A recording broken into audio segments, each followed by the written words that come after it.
neighborhood, boys and girls. Our first guest of tonight is Matt McComb from EXP. Matt, welcome to the neighborhood. Hey, James. Thanks for having me. Awesome.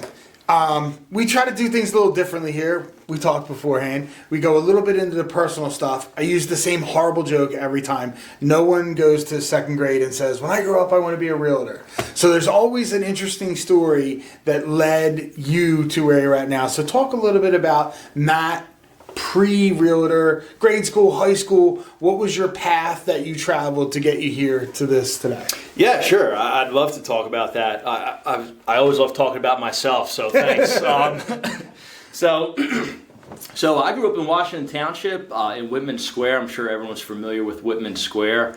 Went to Whitman Elementary. You know, it's kind of known as the jokester a little bit, the funny guy. Class clown? Yeah, a little. You know, we always used to, get a good laugh, see what charge we can get out of the teachers, So, I was a bit of a rebel, had a little problem with authority, I would say. You could ask my mother, she'll tell you. I was in the guidance counselor's office. When I was in high school, I actually got kicked out of high school my junior year. We got some Washington common, Township. man. Yeah, so... and probably 25 years apart, but yeah, we have something in common. Yeah, well, I was following in the steps of my grandfather somehow, so I don't know if that was an achievement, but I did it. But the good thing that happened with that was I started working as a busboy at a restaurant across the street from Washington Township High School. It was called the Pelican Fish Company at the time. Wasn't really sure what I wanted to do with my life, but I really enjoyed working in restaurants, kind of getting paid, just seeing the full cycle of this is life after school. I don't have to sit in the class, and wasn't for me at that time, I should say. So kind of fast forward, ended up getting back into Washington Township High School, graduating with my class. I graduated 2009, so I was towards the bottom of my class, but I was still able to walk with them, which was an achievement in its own. And right after that, I was actually going to, it's kind of funny, I'm reminded of this. I was actually going to join the Marine Corps, and I was going to cook in the Marines. And, my father approached me about the idea, said, you know what, how about instead of Marine Corps, I pay for you to go to culinary school. So that's what we did. And during that time, I had a job. I was working at Blue Eyes Restaurant in Washington Township. I opened up Riverwinds in West Deptford as a young chef. I think I was 19 when I opened up Riverwinds. So I was working real closely with the chef. After that, I cooked on a cruise ship in Hawaii, so I did that for 6 months. Wow. Came back to Jersey, worked for a chef down the shore, and I was going to go back on the cruise ship, but I met my wife down the shore in Sea Isle, and we ended up having a great relationship, got engaged. So I said, can't do that anymore. And when I was 22, I got my first job as executive chef at Bobby D's Rockin' Chair in Avalon. Okay. And, that was kind of like my big break from the people who told me, you'll never amount to nothing, you're, just always going to be a screw up. And I was leading a kitchen of about 14 cooks, right. At the age of 22. So I did that for 2 years. Kind of went on a bit of a journeyman sort of style after that, and somehow ended up into real estate after I had my daughter. So you would be surprised how many people come from the restaurant industry into sales. Yeah. I grew up in the restaurant industry, and the movie Waiting with Ryan Reynolds is all a classic that I love talking to other restaurant people about. But you just get a human side of the world when you work in the restaurants. When Definitely. You're serving people, when you're dealing with people. And I never would have guessed that. I didn't know that about you. So I love doing these interviews because, like I said, you learn that personal side of things. And you get to see a side. I never would have guessed that. If you would have said, what's the 5 things, give me 5 guesses for what I did, I never would have said executive chef. I would have been looking for total other things. So what was your first foray into real estate? Did you buy something and have a good experience with it, or someone kind of brought you into it and mentor you? Yeah, so I took a job with So I took a job with a restaurant, and the owners were actually real estate agents. Okay. So I kind of like noticed that. I'm kind of thinking to myself, well, maybe I should buy a house or something like this. So kind of went on Zillow, and I found an agent in Vineland that I was working with.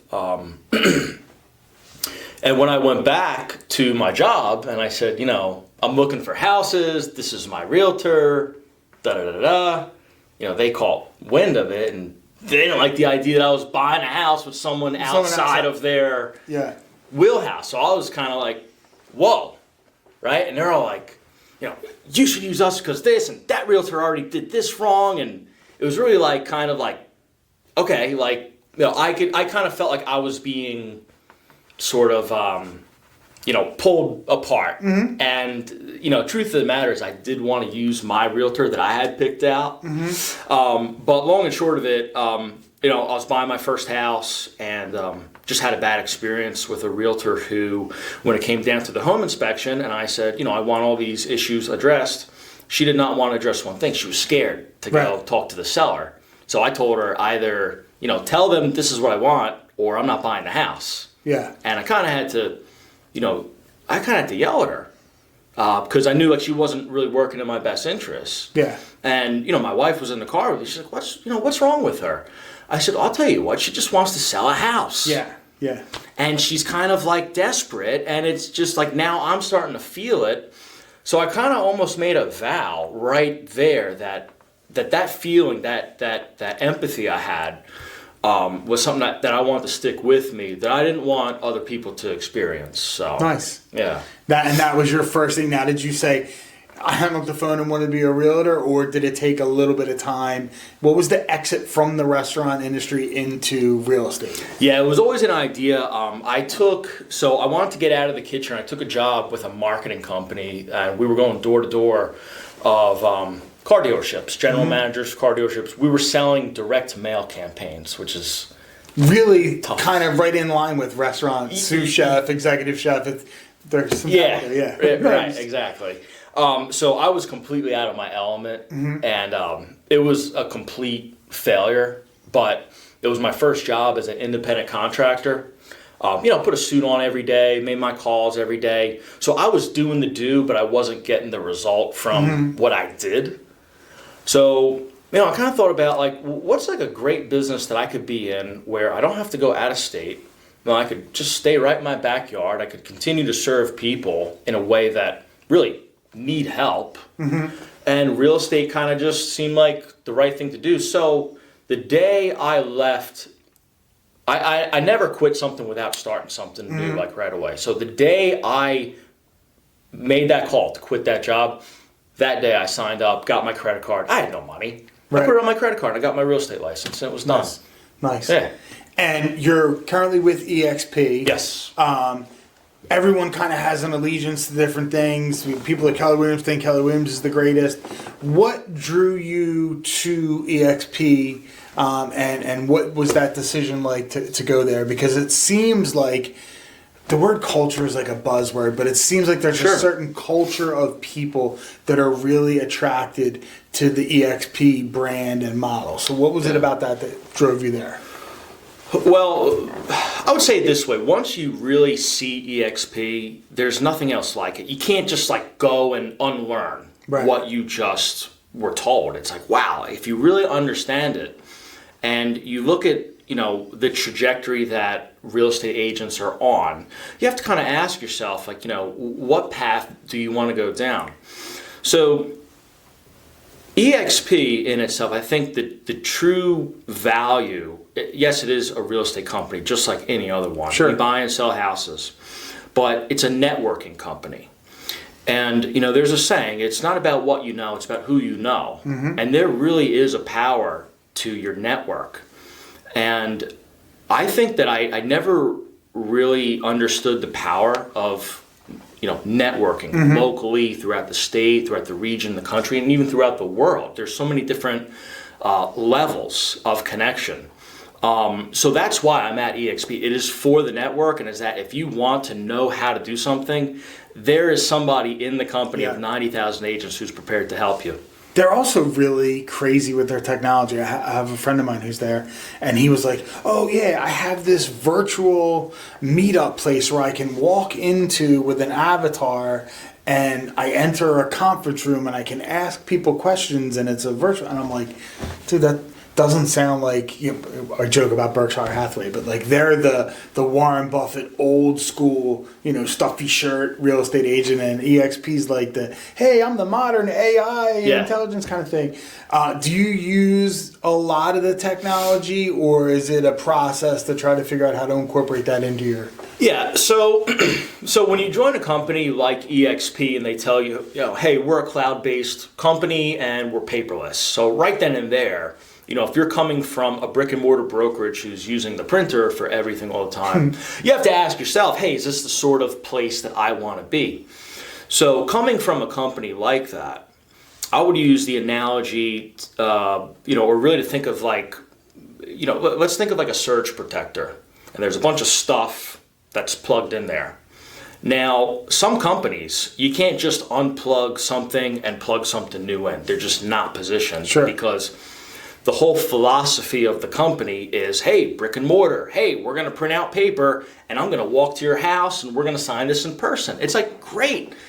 If that's how you want to conduct your business and your life. Sure.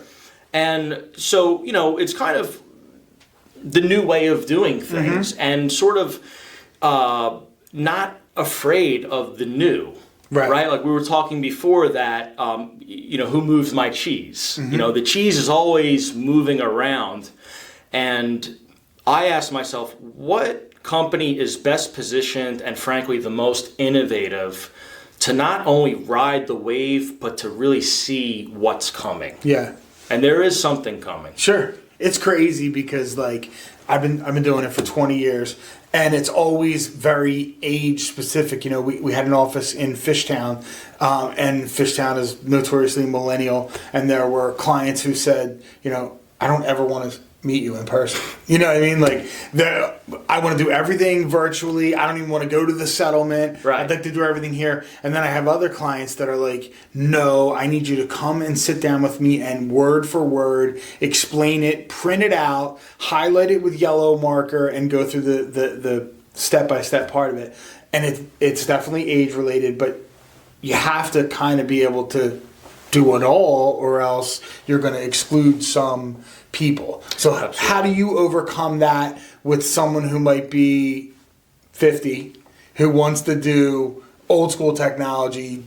Are you able to kind of mold yourself into that? Yeah, absolutely. I mean, that's where I come from, you know, and with that, you know, elementary process of, you know, where meeting in person, signing everything in person, you know, we're basically just taking that process, but, you know, making it quicker for the people that frankly want it to be faster. Sure. But I have no problem slowing down, and, you know, I get some of my clients, you know, refer their mom and dads to me. And I'm at the house 3 days a week for an hour, sit down, walking through every, you know, point of agreement of sale or, you know, whatever. And I enjoy doing it. I do, because, you know, sometimes in this fast-paced sort of environment, we don't really get the opportunity to like sit down like an old school, like just like this. Yeah. We could do this on Zoom, but we're here, and you know, I think there's a balance that has to be kept. I mean, you can't be all virtual. Right. Now, as far as like marketing goes and how you promote yourself, what are some of the tools that you use as a real estate agent to get people to notice you? Yeah, so good question. So right now I'm kind of in a new discovery phase. I want to try some new things. Okay.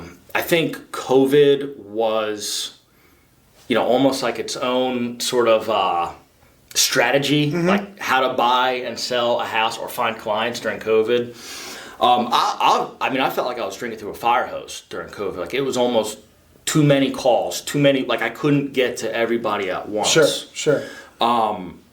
So, yeah, I kind of forgot the question. Social media marketing, are you Facebook, are you Instagram, are you TikTok, are you paid ads? How are you reaching? Yeah. Okay, so before I was doing door knocking, calling expired listings, work in my sphere, Realtor.com leads, Zillow leads, just putting them all in the database, giving them the system, working them. Now I'm really trying to focus more towards videos, events, and really using the event as the main highlight and kind of all those ancillary videos around that. I kind of find that it's tough to make cold introductions today because kind of post-COVID, like everybody kind of knows somebody. Right. Like, hey, I feel bad kind of talking to you. My friend is a real estate agent, but he's also a teacher. Right. And, I feel like I should, it's like, I don't take it personally whether you use me or them, but understand that I'm just in a position to help you a little bit better or quicker. Right. It happens to me. Sure. But I'm really trying to put myself out there and do more events and do more videos. Are you a member of any groups? Like there's B&I groups out there. There's Rotary clubs. That's a little older type stuff. But like, are you a member of any networking groups or associations? Not particularly. Okay. Just try and make my way with guys like you, teams, local businesses. Nice. But yeah, no networking groups or anything. All right. Okay. Unless you'd have one for me to join. There's a bunch of them. Yeah. What about, we talked about past, let's talk a little bit about future. What are you looking to accomplish both personal life and business-wise in the next 2 years? So we're bringing it to 2025, March-ish area. What are some of the things you're going to check off of your list, personal and business-wise, of accomplishments? Yeah, I appreciate that question. So what I decided is that, I've been doing this for almost 6 years now, okay. And it's a great job selling houses. What I realize is that, as real estate agents, we think too much like real estate agents in our day-to-day, and not as much like business people. Sure. Because frankly, if I'm not able to pick up the phone, no one's really going to know that I exist. Right. Or if I can't get out there to show the house, well, the business isn't opening up any doors today. It's like kind of the same thing about selling cars. If you have a car dealership, you need cars on the lot. Buyers come in because you have the inventory. Right. But if you don't have the inventory, it's like, well, how do we get buyers on the lot? Well, maybe you have to, do some things or get creative. Mm-hmm. But where I'm going is, I decided that I really wanted to change the trajectory of my life. Okay. And I really, look up to a lot of agents locally, and I see what they're doing, and I've seen how long it took them to get there, mm-hmm. and then kind of, who moves my cheese. Like, it's always the same set of problems, and I guess I decided that I didn't want to, kind of the aspiration was to have this team. Okay. Like a couple buyer's agents and a listing agent, and then at that point, it's like my dream has come true, and I kind of realized that that model might be a little bit broken in the sense that. If you have 3 highly successful agents, well, how are you going to keep them on your team? Right. Because you're giving them an income, but, now when they're so good, there's other recruiters that are going to obviously give them a better opportunity. Sure. So what I'm trying to do is, really change from a real estate salesperson to a coach and a recruiter, and sort of empathizing, what I've done in real estate, and help agents identify, what is happening now, because the market is changing. It's, you have to do a lot of new things today to capture new business, and really where we're going. Nice. So. Okay, so now let's talk about one more question, and then we'll do your personal question.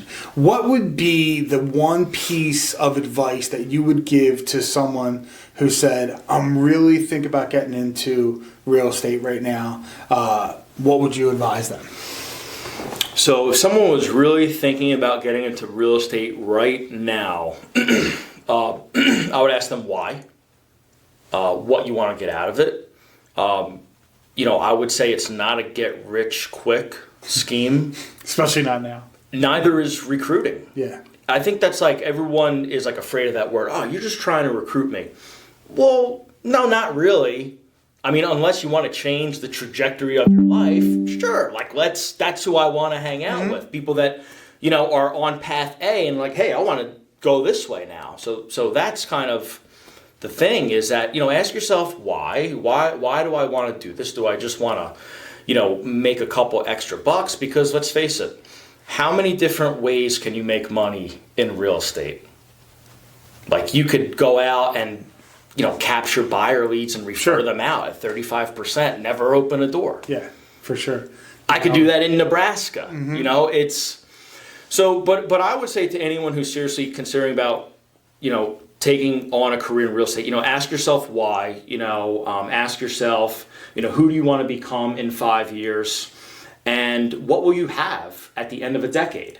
As dealers of real estate, sometimes we don't buy our own product, or all the great agents that you meet along the way, find a way how to work with them instead of having a bunch of different, campfires set up. Hey, let's put all our fires together and see if we could take all our knowledge and help the next generation of realtors. Because I'm 32 now. I got started with this when I was 26, 27, and I'm like, oh my gosh, it's really starting to catch up to me that I have to step into this leadership position. Yeah. It's crazy because that isn't the old school mentality, but it is a very modern mentality. I was talking about with somebody else. When I first got into the business, you wouldn't find someone who has 10 or 15 years of experience who wanted to share with you. It would always be like hoarding. I can't say what I'm doing because if I do, they're going to hear it and they're going to repeat it and they're going to take what I have. It seems to be that there's a movement of non-scarcity mentality to an abundance mentality of, hey, I just want to share what I'm doing and help people and maybe you'll get something from it, but I know I'll get something from it and moving towards that. And that sounds a little bit like what you're saying. And I think that's how we change the industry. Yeah. It's through giving. And if we could make agents better, not even just through a brokerage, on a grand scale, just through information, that's going to better serve each and every community throughout the country. So, we need good agents that are on, top of their game. And, I would say don't get into real estate for the money, because if you're money hungry, people are going to know, and they're just kind of, they call it commission breath. They're not going to want to work with you. Yeah. There's other ways, better ways to make money than do that if that's all you're in it for is money. Yeah, there's really. To do it. I love real estate. What I realized was the kitchen where I came from and running a real estate business. I have classical training in French cuisine. So we would have what we would call a kitchen brigade system, where you have an executive chef, a sous chef, chef de cuisine, saucier, a grill chef, somebody, working the salad, somebody working the pizza, somebody on dishes. Right. Somebody has to clean up the dishes. And I found myself 5 years as a solo realtor. I'm cleaning the dishes, I'm making pizzas, I'm making the salad. Then I got to put the plate up there, make sure I wipe the rim clean, make sure it looks good. It's hard. Sure. It is hard. And I said, why do I let's not make it harder. Let's make it a little easier. Let's get a dishwasher. Let's get someone to make the salads. Because if you are the chef of your business, what are you doing to grow the business? Did you come up with any new specials today? Or are you too busy washing dishes? Yeah. That's a really good analogy. It hit me like a ton of bricks. I'm a great chef, and if I could just take that brigade system and say, you're really good at making salads. You should do this. Or you know what? You're really good at washing dishes, and here's a job for you, and maybe you'll work your way up from dishwasher to wherever you want to be. So, and that's what's cool about real estate. You can start just making calls into someone's database, and maybe a year from now, then you get a license, and then you're on referral, and then next thing you know, you're out there on your own. So, Yeah. Cool. All right, your personal question. Tomorrow, you win $2 million. What's the first thing you're spending your money on? First thing I'm spending my money on. And your wife's not watching this. She's not here. Wow.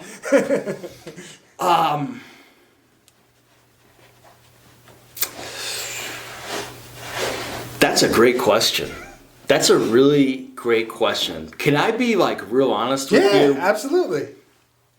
I would really like want to give like half of it away. Okay. Because I believe that sometimes when we make money too fast, we sort of like spend it like too fast. So sometimes I feel almost obligated to like kind of give fast money away because I don't really know what to do with it. Right. But I'd probably buy a house in like Arizona or something, to be honest with you. Nice ranch, maybe like 5 acres in Arizona, just somewhere to hide out west, you know. And where would you give the half that you're giving away? Do you have a specific thing that's kind of close to you, or you would have to research and find out? Top of mind, I'd probably donate a good portion to the Catholic Church. Okay. Yeah. Nice. Yeah, I That's awesome. like the work that they're doing, and you know, just sort of how they're able to. Well, they've helped me change my life, and it was just amazing to see that they're willing to give. Sure. And what I received from their giving was something that I just wanted to really Nice. put back into life. Nice. Yeah, Way to get back. Awesome. Yeah. Matt, thank you so much for coming Thank by. you. We'll be back with the next guest on Mr. Mortgage's Neighborhood.